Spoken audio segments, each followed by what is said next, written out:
What happened to the Garrard 20 motor from the Decca Model 50? Well, it has a classic broken spring, as I suspected. And here it is. You can see where it broke, close to the center. But you can also see it was experiencing other difficulties. This bend over here is not good. That is a potential breaking point. And where it wraps around the arbor, it appears to be bent. Why? I'm not entirely sure. But that was also a potential breaking spot. And it decided to break there. You can see the break. I just ran this through the gas bath and it's still wet. But you can see the broken spot right there. Everything else looked okay. There were some minor rust spots on the spring barrel. None of that affects operation. I cleaned it as best I could with a kind of a Brillo pad. You need to be careful with these motors because you do have some small washers in there. You have to watch out for them. Brass gears, always very carefully clean brass gears. This is the arbor where the spring goes around. It's a 3/8. And you can see it's a nice, gears are in good shape. They're nice and clean. Teeth are good, no wear there. Everything looks good. These use a 3/4 inch thick spring. Small Victor motors use a 1-inch spring. Some use a 7/8 spring of different manufacturers. Some use, I don't think anybody uses a smaller one really, but 3/4, that's on the small side. There are some Swiss motors that use these, obviously anything with a Garrard. In this era, I have 4 brand new old stock Garrard springs. They are for, I believe, the Model 11 motor. I forget. Different center, different arbor they go around. Can't use them for this. So I am going to have to order a new spring. The spring is 11.5 feet long. 12 feet is fine because that's what you're going to find for most of the parts sellers. It appears to be the same as certain Columbia models use. Which makes sense because Columbia also uses the Garrard motor in many of its UK models anyway. Not so much the US ones. But I did locate someone that does have one. I'll have to order it. And see, where is the other issue? I wanted to go over here. Oh, get off of there. It's got a needle stuck to this. Okay. That's your shaft. The record goes around that. Goes through the main shaft. Notice that is a sandwich gear there. It's brass on both ends, but in the middle, what do you have? That is a fiber gear. They're not known for giving problems, not on the Garrard anyway. But you do have to be careful with these. Never clean these with solvents, heavy solvents or anything like that, because you could break down the material. Don't do that. Carefully clean them with a brush and a clean cloth, and do not lubricate these with oils and greases. If you must lubricate it, throw some powdered graphite on there. That's safe enough. Powdered graphite. The whole point of this is noise reduction, and it does, I guess, do that. It's a fairly quiet motor. But it can be, remember, this is almost 100 years old here. This can be damaged if you treat it improperly. And be careful of that ball bearing that's on top there. That can come out. And it will come out when I carefully clean that.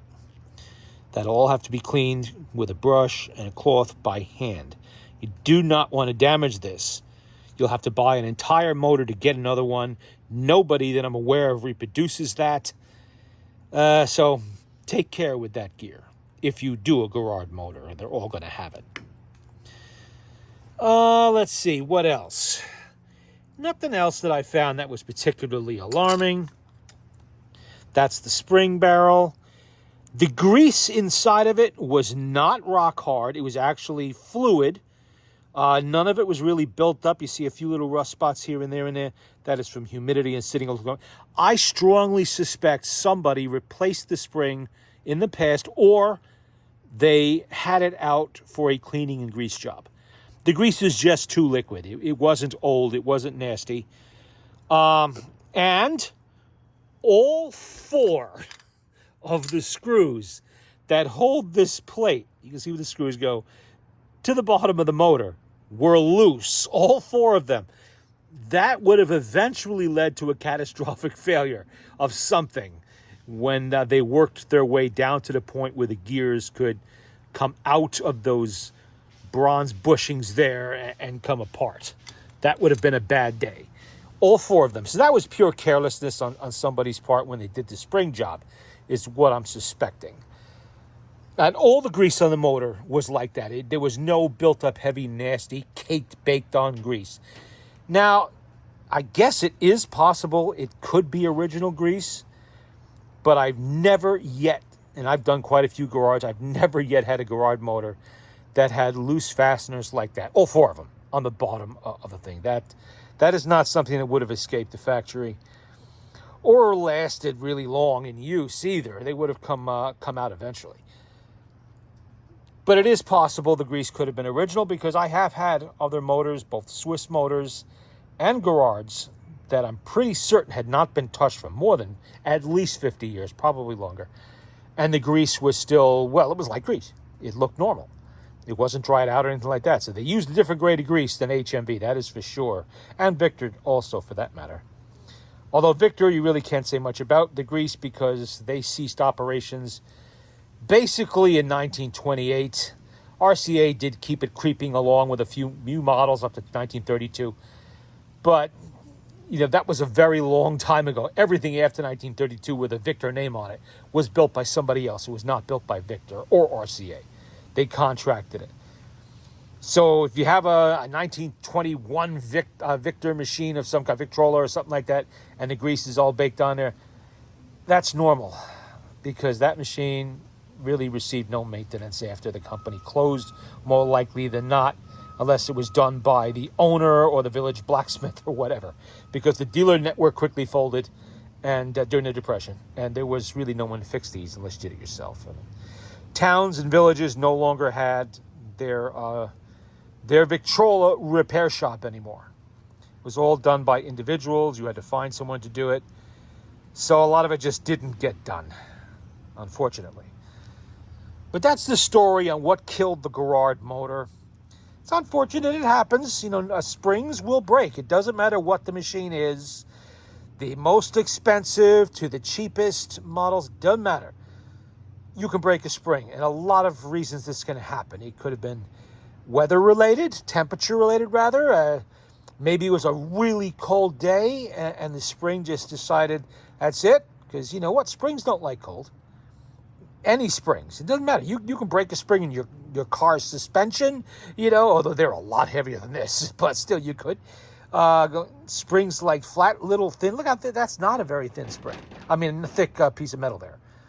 And it's spring tensioned. It could snap. Any little thing can do it. I do not think it was done by overwinding. That is unlikely. You would have to be, it would most likely fail here or here if it was overwinding. Someone trying to kind of put real tension on it. Yeah, you can break a spring doing that, but you would most likely break it on the ends, not in the middle, unless there was already a fault there. A crack, a split, something. Age. Looking at the gears on this motor, I doubt this saw a tremendous amount of use. There's just not enough wear on any of the gears. It doesn't look like it was ever really used a lot. But who knows? Maybe it was, but maybe the Garrard does make an extremely good motor. So maybe the gears are just so nicely made that they resisted wear, but I kind of doubt it. A lot of these portables don't get used all that much, not really. You only used it outdoors on picnics and stuff, especially the later ones like the Decca 50. This was kind of past the era of the acoustic phonograph. By this point, your house phonograph when you bought one, or gramophone, would have been electrically amplified, electric motor, a sapphire tip stylus. So you're not really using this a huge amount like you would have, say, if you owned it in 1920 or something like that.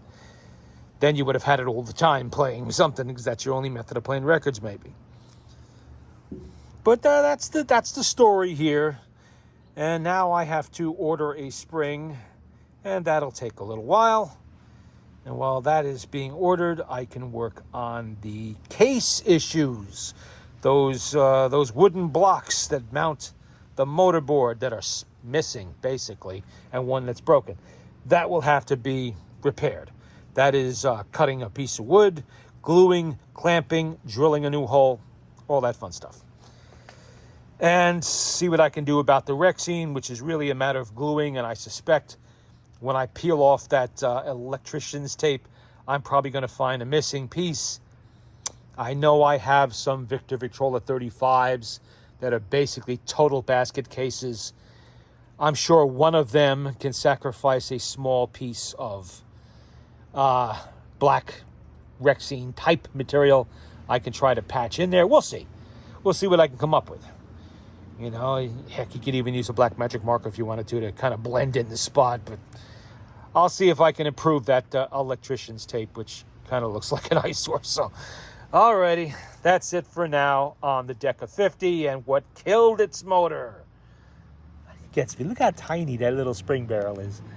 How cute. How quaint. Look at that. Compared to a Victor, this could get lost in a Victor spring barrel. Even the smaller ones. Just like the Swiss motors, they're the same way.